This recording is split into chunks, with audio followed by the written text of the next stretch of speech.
Halo Sobat Bola Mania dimanapun Anda berada. Bagaimana kabarnya? Semoga semuanya dalam keadaan baik-baik saja. Oke, kali ini kembali lagi saya akan mencoba memprediksi pertandingan antara Brazil yang lolos di grup C sebagai juara pertama dan Jepang yang awalnya di grup F yang berhasil menjadi runner up ataupun juara dua grup F. Oke teman-teman, sini nama para pemainnya, teman-teman, pemain Brazil. Info yang saya dapatkan bahwa Neymar beserta Raphinha dalam keadaan cedera ya teman-teman. Neymar, Raphinha cedera, kemungkinan besar tidak akan dimainkan. Oke, ini umur para pemain Brazil. Setelah saya rata-ratakan tadi semuanya tanpa memasukkan nama Neymar dan Raphinha, para pemain Brazil ini berada di angka 28,3 tahun. 28,3 tahun.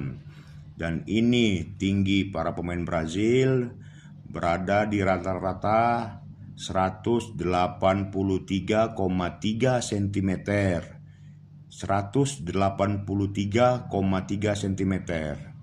Oke teman-teman, ini klub-klub para pemain Brazil itu. Oke, saya lihat klub-klub yang cukup bergengsi ya teman-teman. Oke, para pemain Brazil. Dan ini rating dasar dan rating potensi yang saya dapatkan dari EA Sports ya teman-teman. Rating dasar di sebelah kiri, rating potensi di sebelah kanan. Oke, kiri rating dasar, kanan rating potensi. Oke, setelah saya rata-ratakan tanpa memasukkan nama Neymar dan Raphinha, rating dasar para pemain Brazil berada di angka 81,2. Berada di angka 81,2. Dan rating potensi para pemain Brazil berada di angka 84,1. Di 84,1. Oke teman-teman, kita bergeser ke timnas Jepang. Oke teman-teman, ini skuad timnas Jepang ya. Ini nama para pemainnya. Oke, nama para pemain Jepang. Dan saya mendapatkan informasi dua pemain Jepang cedera dan kemungkinan besar tidak bisa mengikuti pertandingan ini, yaitu Ko Itakura dan Takefusa Kubo. Oke teman-teman, Ko Itakura dan Takefusa Kubo tidak akan dimainkan. Oke. Dan setelah saya rata-ratakan tadi, umur para pemain Jepang ini tanpa kita masukkan Ko Itakura dan Takefusa Kubo berada di angka 26,8 tahun. Di 26,8 tahun. Artinya rata-rata pemain Jepang lebih muda dan lebih diunggulkan di sini ya teman-teman. Oke, untuk tinggi para pemain Jepang berada di angka 181,8 cm. 181,8 cm. Berbeda 2 cm dengan Brazil. Brazil untuk tinggi badan lebih diunggulkan ya teman-teman. Dan untuk klub ini teman-teman, saya melihat para pemain Jepang ini cukup bergengsi ya, klub-klubnya teman-teman ya. Oke, kita lanjut lagi. Untuk rating dasar dan rating potensi yang juga saya dapatkan dari EA Sports, setelah saya hitung dan saya rata-ratakan tanpa memasukkan nama Ko Itakura dan Takefusa Kubo, rating dasar para pemain Jepang berada di 72,8. Di 72,8. Oke, untuk rating potensi berada di angka 78,2. Di 78,2. Oke.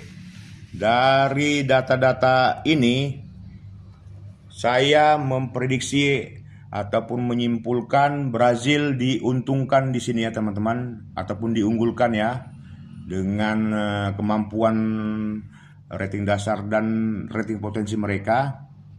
Oke, jadi prediksi saya yang pertama, Brazil akan berhasil memenangkan pertandingan ini walaupun Jepang akan cukup menyulitkan dengan rating dasar ataupun rating potensi mereka, dikarenakan rata-rata umur pemain Jepang ini berada di 26,8. Artinya potensi mereka masih bisa meningkat ya teman-teman. Berbeda dengan Brazil yang berada rata-rata umurnya di 28,3 tahun. Sekalipun pemain Brazil ini ratingnya bisa meningkat, akan tetapi tidak cukup besar ya teman-teman dikarenakan umur. Oke. Sedangkan pemain Jepang bisa untuk ratingnya untuk lebih meningkat.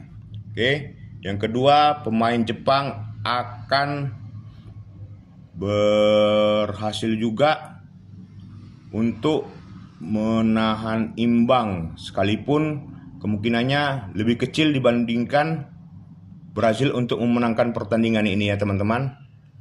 Akan tetapi